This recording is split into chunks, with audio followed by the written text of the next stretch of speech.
ஆன்மீக அன்பர்கள் அனைவருக்கும் வணக்கம். நம்மளுடைய சேனலில் இன்னும் ஒரு சில நாட்களில் பிறக்க இருக்கக்கூடிய ஆகஸ்ட் மாதத்திற்கான பலன்கள் எப்படி இருக்க போகுது, இந்த மாதத்தில் இருக்கக்கூடிய கிரக நிலைகள் எப்படி இருக்குது அப்படிங்கிறத பற்றி தான் தெரிஞ்சுக்க போகிறோம். அதுவும் இந்த பதிவில் நம்ம சிம்மராசி நேயர்களுக்கு எப்படிப்பட்ட பலன்களை எல்லாம் அடுத்து வரக்கூடிய மாதத்தில் கிடைக்க போகுது அப்படின்னு தான் தெரிஞ்சுக்க போகிறோம். வீடியோக்குள்ளே போகிறதுக்கு முன்னாடி நீங்கள் இன்னும் நம்ம சேனலை சப்ஸ்கிரைப் பண்ணாமல் இருந்தீங்கன்னா மறக்காமல் சேனலை சப்ஸ்கிரைப் பண்ணிக்கோங்க. கூடவே பக்கத்தில் இருக்கிற பெல் ஐக்கானையும் கிளிக் பண்ணிக்கோங்க. அப்போ தான் நாங்கள் போடக்கூடிய வீடியோக்கள் எல்லாமே உங்களுக்கு நோட்டிஃபிகேஷனாக உடனுக்குடன் வந்தடையும். நீங்களும் பார்த்து பயன்பெறலாம். வாங்க வீடியோக்குள்ளே போகலாம். பொதுவாகவே நம்முடைய வாழ்க்கையில் நிகழக்கூடிய அனைத்து விதமான விஷயங்களையும் முன்கூட்டியே தெரிஞ்சுக்க முடியுமா அப்படின்னா கண்டிப்பாக அதை யாராலையும் யூகிக்க கூட முடியாத ஒரு விஷயந்தாங்க. அந்த விஷயங்களை கூட நமக்கு தெரியப்படுத்துறதுக்கு உதவியாக இருக்கக்கூடியதுன்னா அது ஜோதிடம் மட்டும்தான். இந்த ஜோதிடத்தில் இருக்கக்கூடிய 9 விதமான கிரகங்களும் எங்கெங்கே அமர்றாங்க, எதன் மூலமாக பார்வைகளை கொடுக்குறாங்க, அதை பொறுத்து தான் நமக்கு பலன்கள் எல்லாம் நிர்ணயிக்கப்படுது. அந்த வகையில் பார்த்திங்கன்னா இந்த கிரகநிலைகளின் அடிப்படையில் தான் 12 ராசிக்காரர்களும் 27 நட்சத்திரக்காரர்களும் பலன்களை அடையிறாங்க. ஆகஸ்ட் மாதத்தை பொறுத்த வரைக்கும் என்ன மாதிரியான கிரகநிலைகள் இருக்குது அப்படிங்கிறத முதல்ல நம்ம தெரிஞ்சுக்கலாம். ஏன்னா இந்த கிரகநிலைகளின் அடிப்படையில் தான் இந்த மாதம் முழுவதும் பலன்களும் நமக்கு இருக்க போகுது. ஸோ ஃபஸ்ட்டு வாங்க இப்போ போய் கிரகநிலைகள் எல்லாம் எப்படி இருக்குங்கிறத பார்த்துடலாம். ஆங்கில மாதத்தில் 8வதாக இருக்கக்கூடிய மாதம் தாங்க இந்த ஆகஸ்ட் மாதம். பொதுவாக ஆகஸ்ட் மாதத்தை பொறுத்த வரைக்குமே ரொம்பவே அற்புதமான ஒரு மாதம் தான். மாதங்களான ஆடி மற்றும் ஆவணி ஆகியவை இணைந்த மாதம் தான் இந்த ஆகஸ்ட் மாதம். ஆகஸ்ட் மாதத்தில் இருக்கக்கூடிய கிரகநிலைகளின் அடிப்படையில் பார்த்தோன்னா ஆகஸ்ட் 5ஆம் தேதி அன்னைக்கு சிம்ம ராசியில் புதன் வக்ர பயிற்சியை ஆரம்பிக்கிறாரு. ஆகஸ்ட் 16ஆம் தேதி அதாவது சூரியன் பகவானுடைய பயிற்சி இருக்குது. ஸோ சூரியனுடைய பயிற்சி எப்போதுமே தமிழ் மாதத்தினுடைய தொடக்கமாக இருக்கக்கூடிய நாள். அதனால் ஆகஸ்ட் மாதம் 16ஆம் தேதி அன்னைக்கு பார்த்தீங்கன்னா சிம்ம ராசியில் பயிற்சி ஆகிறாரு சூரிய பகவான். சிம்ம ராசியில் சூரியன் பயிற்சி ஆகக்கூடிய காலகட்டத்தை தான் ஆவணி மாதம் அப்படின்னு நம்ம சொல்கிறோம். ஸோ ஆகஸ்ட் 22ஆம் தேதி அன்னைக்கு பார்த்தீங்கன்னா கடகத்தில் புதனுடைய பயிற்சியும், ஆகஸ்ட் 25ஆம் தேதி அன்று சுக்கிர பகவான் கன்னிராசியிலும் மாற்றம் பெறாரு. அதைத் தொடர்ந்து ஆகஸ்ட் 26ஆம் தேதி மிதுனத்திற்கு செவ்வாயினுடைய பயிற்சியும், 29ஆம் தேதி அன்று கடகராசியில் புதன் பகவான் நேர்மறை நகர்வுகளையும் ஆரம்பிக்கிறாரு. இதனோடு இந்த மாதம் ஆகஸ்ட் மாதத்தில் பார்த்தீங்கன்னா சூரியன் சனி ஆகிய 2 கிரகங்களுடைய இணைவானது இருக்குது. ஸோ இதன் மூலமாக சப்தம யோகம் அப்படின்றது உருவாக போகுது. இதனோடு ராகு மற்றும் சூரியனின் சேர்க்கையின் மூலமாக ஷாடஷடகம் அப்படின்ற ஒரு யோகமும் ஏற்படுது. இந்த யோகங்களானது ஒரு சில ராசிக்காரர்களுக்கு நல்ல ஒரு பலன்களையும், ஒரு சில ராசிக்காரர்களுக்கு மிகப்பெரிய தொல்லைகளை தரக்கூடியதாகவும் இருக்கும். இந்த வகையில் 12 ராசிகளில் உங்களுடைய ராசி எந்த நிலையில் இருக்குது அப்படிங்கிறத தெரிஞ்சுக்கிறதுக்காக கண்டிப்பாக வீடியோவை ஸ்கிப் பண்ணிடாமல் முழுமையாக பாருங்கள். சிம்மராசி நேர்களை பொறுத்த வரைக்கும் வரக்கூடிய ஆகஸ்ட் மாதத்தில் உங்களுக்கான கிரக அமைப்புகள் எப்படி இருக்குங்கிறத பார்த்துருப்பீங்கன்னு நினைக்கிறேன்.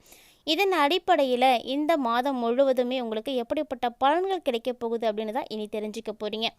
அதாவது சிம்மராசினியர்களுக்கு 10வது வீட்டில் குரு செவ்வாய் கிரகங்கள் அமைஞ்சிருக்கு. இந்த கிரகங்களுடைய தாக்கம் ஜாதகக்காரர்களுடைய வேலையில் ஒரு பக்குவ நிலைகளை ஏற்படுத்தி கொடுத்தோம்.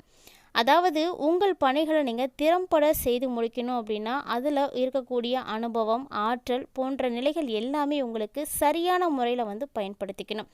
இப்படி நீங்கள் சரியாக பயன்படுத்திக்கிட்டீங்க அப்படின்னா அதற்குரிய பலன்களும் உங்களுக்கு சரியாக கிடைக்கும். இந்த ஒரு நிலையில் தாங்க சிம்மராசி என்பர்கள் இருக்கிறீங்க. ஸோ இந்த ஒரு மாதத்தில் உங்களுடைய அனுபவம், ஆற்றல் எல்லாத்தையுமே நீங்கள் கரெக்டாக பயன்படுத்திப்பீங்க. மேலும் உங்களுடைய திட்டங்களில் குறிப்பிடத்தக்க முன்னேற்றம் அப்படிங்கிறது இருக்கும். ஏதாவது ஒரு விஷயத்துக்காக நீங்கள் பிளான் பண்ணி வச்சுருக்கீங்க அப்படின்னா அதில் ஒரு நல்ல ஒரு மூமெண்ட்டை தான் நீங்கள் பார்க்க போகிறீங்க. அது உங்களுடைய பணித்துறையில் பல்வேறு விதமான சாதனைகளை கூட உங்களுக்கு ஏற்படுத்தி கொடுக்கும்.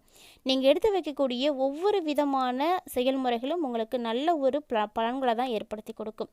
அதே நேரம் மேலதிகாரிகளுடைய தொடர்ச்சியான ஆதரவு உங்களுக்கு கிடைச்சிக்கிட்டே இருக்குங்க. ஸோ அவங்களுடைய ஆதரவு கிடைக்கக்கூடிய பட்சத்தில் உங்களுக்கு தொழில் பிரச்சனைகள் அப்படின்னு எதுவுமே இருக்காது. மேலும் உங்களுக்கு தொழில் இலக்குகளை எல்லாம் முன்னோக்கி நகர்த்துறதுக்கு ரொம்ப இதெல்லாம் உதவியாக இருக்கும்.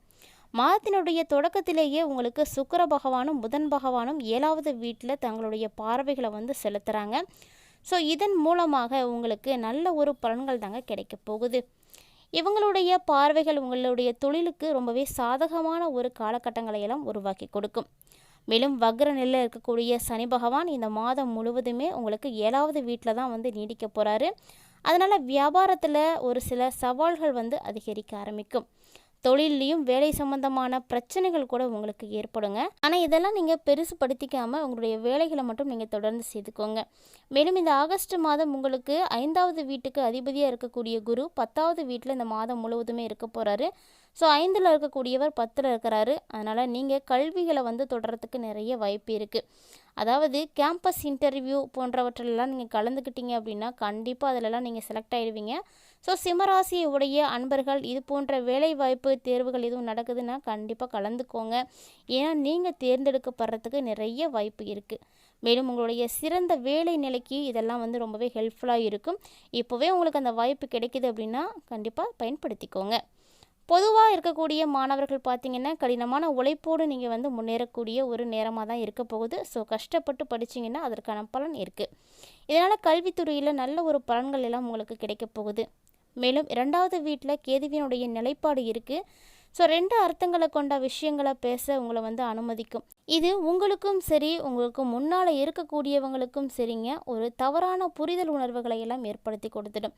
நீங்கள் 2 அர்த்தத்தில் நல்லபடியான ஒரு விஷயங்களுக்காக பேசினாலுமே கூட எதிரில் இருக்கக்கூடியவங்க அதை தவறாக தான் வந்து புரிஞ்சுப்பாங்க. ஸோ உங்களுடைய வார்த்தைகளை வந்து நீங்கள் தவறாக புரிஞ்சிக்கக்கூடிய நிலைக்கு வந்து போயிடுவீங்க. ஸோ குடும்ப சூழ்நிலையில் இதனால் ஒரு சில தொந்தரவுகள் கூட ஏற்படக்கூடும். அதனால் முடிந்த அளவுக்கு இதையெல்லாம் தவிர்த்துக்கோங்க. இது உங்களுடைய காதல் உறவில் கூட ஏற்ற இறக்கங்களை எல்லாம் ஏற்படுத்தி கொடுக்கும். ஸோ உங்களுடைய லைஃப் பார்ட்னராக இருந்தாலும் சரி, நீங்கள் ஒரு நேசிக்கக்கூடிய ஒரு நபராக இருந்தாலும் சரி, உறவினர்களாக இருந்தாலும் சரி, குடும்பத்தில் இருக்கக்கூடிய உறுப்பினர்களுடைய மத்தியிலும் சரி, இது போன்ற இந்த அர்த்தங்களுடைய வார்த்தைகளை எல்லாம் பயன்படுத்திக்காதீங்க. ஏன்னா கேது பகவான் உங்களுக்கு 2ல் இருக்கிறாரு. ஸோ கேதுவினுடைய நிலைப்பாடு உங்களுக்கு சரியாக இல்லாதனால முடிந்த அளவுக்கு நீங்கள் தாங்க வந்து நல்லபடியாக பேசணும். இல்லைன்னா ஒரு சில இடங்களில் நீங்கள் பேசாமல் இருப்பதே மிகப்பெரிய பலன்களை எல்லாம் பெற்றுக் கொடுக்கும். மேலும் மாதத்தினுடைய தொடக்கத்தில் புதனும் சுக்கிரனும் முதல் வீட்டில் வந்து இங்கே அமர்ந்திருக்கிறாங்க. காதல் உறவில் ஒட்டுமொத்தமான ஒரு உணர்வுகள் எல்லாம் உயர்ந்து காணப்படும். அதே நேரம் ஜாதகக்காரர்களுடைய இதயங்களில் எப்போதுமே அன்பானது நிறைந்து இருக்கும். அதனால் நீங்கள் உங்களுடைய காதலிக்கு உங்களுடைய அன்பை எல்லாம் வெளிப்படுத்துறதுக்கு ஆசைப்படுவீங்க. மாதத்தினுடைய தொடக்கத்திலேயே புதன் மற்றும் சுக்கிரன் 7வது வீட்டில் தாக்கங்களை எல்லாம் ஏற்படுத்தி கொடுக்குறாங்க. ஸோ இதனால் காதலில் ஒரு எழுச்சியெல்லாம் உங்களுக்கு கிடைக்கும். மேலும் வக்ர சனி காலகட்டம் அப்படிங்கிறதுனால 7வது வீட்டில் நிலைநிறுத்தப்படக்கூடிய சனி பகவானால் உங்களுக்கு ஒரு சில பிரச்சனைகளை மட்டும் ஏற்படலாம். வாழ்க்கை துணை வழியில் அவங்களுடைய விஷயங்களை எல்லாம் வெளிப்படுத்துறதுக்கு ரொம்பவே வந்து விருப்பப்படுவாங்க. வந்து ரொம்பவே சிறப்பான முறையில் வந்து வழி நடத்துவாங்க. மேலும் நீங்கள் ஒழுக்கத்தோடு இருந்தீங்க அப்படின்னா உங்களுடைய திருமண வாழ்க்கை ரொம்ப ரொம்ப சிறப்பாக வந்து கையாள முடியுங்க. இதனால் உங்களுடைய மனைவியிடம் கடுமையான வார்த்தைகளை வந்து பேசுவதை வந்து தவிர்க்கவும் முடியும். அதனோடு 12ஆம் வீட்டில் சூரியன் இருக்கிறார் அப்படிங்கிறதுனால அதிகப்படியான செலவுகள் பார்த்திங்கன்னா இந்த மாதத்தில் வந்து அதிகரிக்க ஆரம்பிக்கும். இதனோடு 8வது வீட்டில் ராகுவினுடைய நிலை மாறாத செலவுகளுக்கெல்லாம் வழிவகுக்கும். இந்த செலவுகள் எல்லாமே ஜாதகக்காரர்களுடைய நிதி நிலையில் ஒரு எதிர்மறையான தாக்கங்களை தாங்க ஏற்படுத்தி கொடுக்கும். பற்றாக்குறையால் முக்கியமான ஒரு சில விஷயங்களை கூட நீங்கள் நிறுத்தி வைக்கிறதுக்கு நிறைய வாய்ப்பு இருக்குது. அது மட்டும் இல்லைங்க, எந்த ஒரு விஷயத்திற்காகவும் நீங்கள் ஒரு பணம் திரட்டி வச்சுருக்கீங்க அப்படின்னா அதற்கான செலவுகளை வந்து நீங்களே வந்து செய்யறதுக்கு வந்து முயற்சி செய்யுங்க. வேறு எந்த நபர்களுக்கும் இதை பணத்தை வந்து கொடுக்கறதுக்கு முயற்சி பண்ண வேண்டாம். நல்ல ஒரு நிலையில் இது வந்து இருக்காது அப்படின்றதுனால கண்டிப்பாக இதை வந்து தவிர்த்துக்கோங்க. உங்களுடைய செலவினங்கள் குறிப்பாக உங்களுக்கு முக்கியமான செலவுகள் இருக்குன்னா அதை மட்டுமே வந்து செய்யறதுக்கு முயற்சி பண்ணுங்கள்.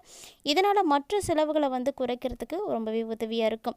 மேலும் உங்களுடைய ராசி அதிபதியாக இருக்கக்கூடிய சூரியன் மாதத்தினுடைய தொடக்கத்திலேயே 12வது வீட்டில் வந்து அமர்ந்திருக்கிறாருங்க. அதுவும் சனியும் பார்த்திங்கன்னா வக்ர நிலையில் இருக்கிறாரு. முதல் வீட்டில் பார்வையை வந்து செலுத்துகிறாரு. ஸோ உடல்நிலையில் ஏற்ற இறக்கங்களானது ஏற்படலாம். நீங்கள் எளிதாக கவனிக்கக்கூடிய கண் பிரச்சனைகள் மற்றும் கண் வலியை சந்திக்கிறதுக்கு நிறைய வாய்ப்புகள்லாம் இருக்குது.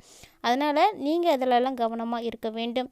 இது மட்டும் இல்லாமல் ஜாதகக்காரர்களுக்கு வயிறு சம்பந்தமான பிரச்சனைகள் கூட இந்த மாதத்தில் வந்து ஏற்படலாம். முடிந்த அளவுக்கு இவற்றையெல்லாம் தவிர்ப்பதற்கு நீங்கள் ஆரோக்கியமான உணவுகளை வந்து உட்கொள்ளுங்க. சரியான ஓய்வுகள் எடுப்பது உங்களது உடல் நலத்தை வந்து சீர்மையாக வைப்பதற்கு உதவியாக இருக்கும். மொத்தத்தில் இந்த ஆகஸ்ட் மாதத்தை பொறுத்த வரைக்கும் சிம்மராசி என்பர்களுக்கு ஏற்ற இறக்கங்கள் நிறைந்த ஒரு மாதமாக தாங்க இருக்குது. அதனால் நீங்கள் எப்போதும் கவனத்தோடு இருப்பது நல்லது. இருந்தாலுமே கூட இந்த மாதம் உங்களுக்கு சிறப்பாக இருக்கணும் அப்படின்னா நீங்கள் செய்யக்கூடிய எளிமையான பரிகாரம் என்னவா இருக்குன்னா, தொடர்ந்து சூரிய பகவானை நீங்கள் வழிபட்டுட்டு வாங்க. சூரியனுடைய இந்த ஒரு நிலைப்பாடு உங்களுக்கு நல்ல ஒரு மாற்றங்களை எல்லாம் ஏற்படுத்தி கொடுக்கும். ஏன்னா ராசிநாதனாக இருக்கக்கூடியவர் சூரியன் உங்களுக்கு இந்த முறை ராசியிலேயே வந்து பயிற்சியாகி இருக்கிறாரு. இந்த மாதத்தில் இந்த ஒரு தருணத்தில் நீங்கள் சூரிய வழிபாடு செய்வதால் அவருடைய அருளால் எல்லா விஷயங்களும் உங்களுக்கு வெற்றிகரமாக நடந்து முடியும். இந்த பதிவின் மூலமாக சிம்மராசி அன்பர்கள் ஆகஸ்ட் மாதத்தில் என்ன மாதிரியான பலன்களை எல்லாம் அடைய போகிறாங்க அப்படின்றத பற்றி எல்லாம் தெளிவாகவே தெரிஞ்சிட்ருப்பீங்கன்னு நினைக்கிறேன். வீடியோ பிடிச்சிருந்தால் லைக் பண்ணுங்கள், ஷேர் பண்ணுங்கள், மறக்காமல் கமெண்ட் பண்ணுங்கள். இது மட்டும் இல்லாமல் இது போன்ற நிறைய சுவாரஸ்யமான தகவல்களானது நம்மளுடைய சேனலில் தினம்தோறும் பதிவேற்றம் செய்துட்டு இருக்குங்க. இன்னும் நீங்கள் பார்க்கலன்னா கண்டிப்பாக ஒன்ஸ் விசிட் பண்ணி பாருங்கள். உங்களுக்கு பிடிச்சிருக்குன்னா உங்கள் ஃப்ரெண்ட்ஸ் அண்ட் ஃபேமிலியோட மறக்காமல் ஷேர் பண்ணிக்கோங்க. மீண்டும் இது போன்ற சுவாரஸ்யமான தகவல்களோட மற்றொரு ஆன்மீக பதிவில் சந்திக்கலாம்.